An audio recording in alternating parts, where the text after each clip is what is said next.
Indonesia is very well known about our national motto, Bhinneka Tunggal Ika.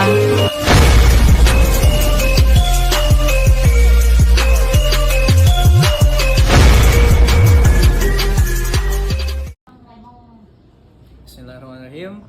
Assalamualaikum warahmatullahi wabarakatuh. Alhamdulillah Islamul Aqidah Wajal Qur'anil Imamah Daulatan Pancasila Porak Poranda Api Tsunami Wilayah Termometer BBM Haji Jokowi Amma Ba'du.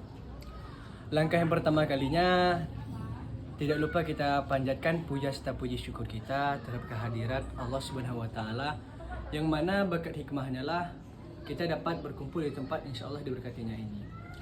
Dan yang mana pula ia telah menciptakan bumi ini seperti telur, dapat hambanya makan dan tidur. Allah suka terhadap hambanya yang bersyukur, akan tetapi Allah murka terhadap hambanya yang kufur. Langkah kedua kalinya, salawat beserta salam tidak lupa kita curahkan kepada putra Abdullah, buah hatinya Siti Aminah bintangnya kota Mekah, yakni Nabi Muhammad SAW, yang mana telah membawa kita dari alam kegelapan menuju alam terang benderang yang telah kita rasakan pada saat ini. Langkah ketiga kalinya, berdirinya saya di sini. Perkenalkan diri saya Muhammad Said Habili, tanggal lahir 10 Agustus 2005. Saya dari Sarolangun, berkuliah di Universitas UIN Sultan Taha Saifuddin Jambi. Saya ingin mengerjakan nilai tugas kuliah Pancasila. Baiklah, langsung aja to the title, Pancasila. Pancasila merupakan ideologi bangsa Indonesia dan juga merupakan dasar negara. Semua hukum yang berlaku di Indonesia bersumber dari Pancasila. Eksistensi Pancasila merupakan bagian penting bagi bangsa Indonesia. Hal ini disebabkan karena Pancasila menjadi satu-satunya landasan utama bagi rakyat Indonesia untuk menjalankan kehidupan bernegara. Pengertian Pancasila adalah negara serta falsafah bangsa dan negara Republik Indonesia yang terdiri atas 5 sila, yaitu terbagi dari 5. Yang pertama ada ketuhanan yang Maha Esa, kemanusiaan yang adil dan beradab, persatuan Indonesia, kerakyatan yang dipimpin oleh hikmah kebijaksanaan dalam permusyawaratan perwakilan, dan 5 keadilan sosial bagi seluruh rakyat Indonesia. Pengertian Pancasila. Secara etimologi, pengertian Pancasila berasal dari bahasa Sangsakerta yang terdiri dari 2 kata, panca dan sila. Pengertian panca dan sila. Sila diartikan sebagai aturan yang melatar belakangi perilaku seseorang atau bangsa, kelakuan atau perbuatan yang menurut adab sopan santun, akhlak dan moral. Nah, menurut Prof. Darji Darmodiharjo, sarjana hukum dari KDRI, pengertian Pancasila yang telah terkenal sejak zaman Kerajaan Majapahit pada abad ke-14. Istilah Pancasila terdapat pada buku Negara Kertagama karangan Prapanca dan buku Sutasoma karangan Empu Tantular. Dalam buku Sutasoma ini, pengertian Pancasila di samping mempunyai arti berbatu sendi yang 5 dari bahasa Sangsakerta, dan dia juga mempunyai arti pelaksana kesulitan yang 5. Istilah Pancasila kemudian diangkat oleh Soekarno saat merumuskan dasar negara Indonesia pasca kemerdekaan. Secara terminologi, pengertian Pancasila dapat diartikan sebagai 5 prinsip dasar negara. Pasca kemerdekaan Republik Indonesia pada 17 Agustus 1945, keesokan harinya PPKI mengadakan sidang berbagai sarana untuk melengkapi alat-alat kelengkapan negara yang telah merdeka. Dalam sidang tersebut berhasil mengesahkan Undang-Undang Dasar Negara Republik Indonesia yang selanjutnya dikenal dengan nama Undang-Undang Dasar 1945. Pada saat sidang pengesahan Undang-Undang Dasar 1945 beserta pembukaannya oleh PPKI, naskah Pancasila terdapat dalam bagian pembukuan Undang-Undang Dasar 1945 adalah sebagai berikut. Yang pertama tadi adalah ketuhanan yang Maha Esa, kemanusiaan yang adil dan beradab, persatuan Indonesia, kerakyatan yang dipimpin oleh hikmat kebijaksanaan dalam permusyawaratan perwakilan, keadilan sosial bagi seluruh rakyat Indonesia. Rumusan Pancasila sebagaimana tercantum dalam pembukuan Undang-Undang Dasar 1945 inilah yang secara konstitusional sah dan benar sebagai dasar negara Republik Indonesia. Tulis fungsi dan kedudukan Pancasila. Setelah mengetahui pengertian Pancasila, kamu juga perlu tahu fungsi dan kedudukannya itu apa. Berikut merupakan fungsi dan kedudukan Pancasila sebagai dasar negara.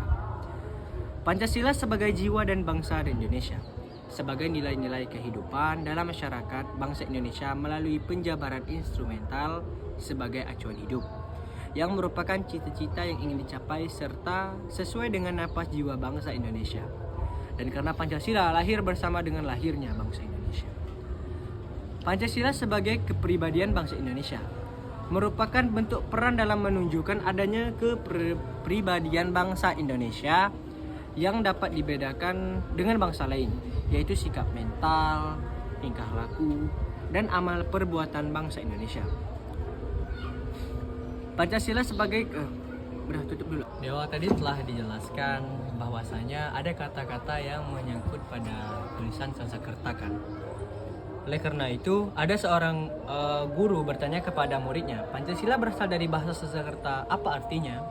Nah, Pancasila berasal dari bahasa Sanskerta dari India, bahasa Kasta Brahmana, yang berasal dari kata Panca yang berarti 5 dan Sila atau Shila yang berarti batu sendi yang 5 jumlahnya.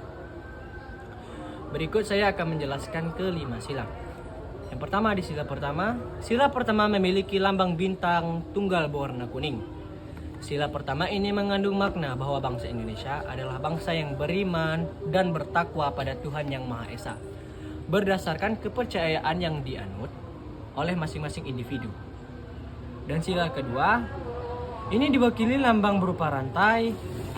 Jumlah rantai ini mencapai 17 dan tidak terputus. Rantai yang tidak terputus ini memiliki makna generasi penerus yang turun-temurun dan saling berkaitan serta membutuhkan satu sama lain.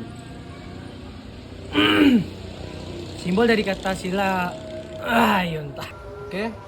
Sila ketiga. Simbol dari sila ketiga ini adalah pohon beringin yang menandai sebuah tempat berteduh ataupun berlindung.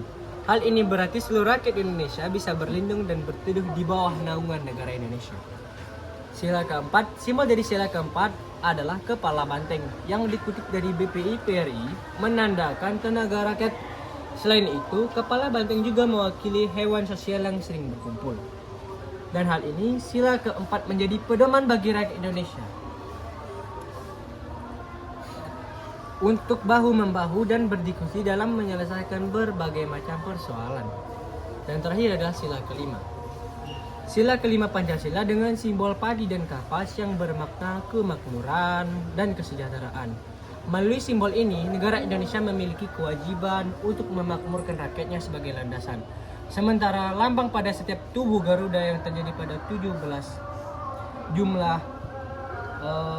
bulu.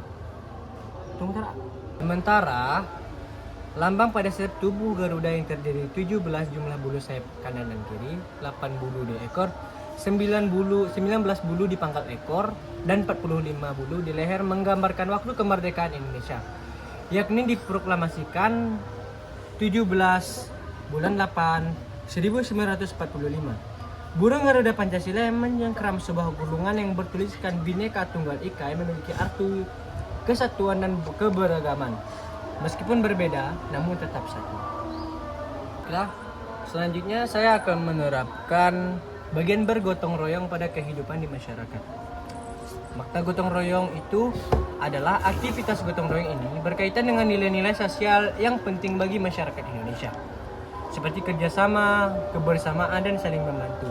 Salah satu keuntungan dari budaya ini adalah bahwa dapat membantu mengatasi masalah-masalah sosial. Lingkungan tempat tinggal, secara umum, beberapa manfaat dari gotong royong adalah sebagai berikut. Yang pertama, terciptanya lingkungan masyarakat yang harmonis, membangun persatuan dan kesatuan, dan meningkatkan rasa saling tolong-menolong, membuat pekerjaan individu lebih mudah, dan lingkungan menjadi sejahtera, aman, damai, dan sentosa. Berikut, itulah yang dapat saya sampaikan. Kurang dan lebih saya mohon maaf. Saya akhiri, wabillahi taufiq wal hidayah. Wassalamualaikum warahmatullahi wabarakatuh.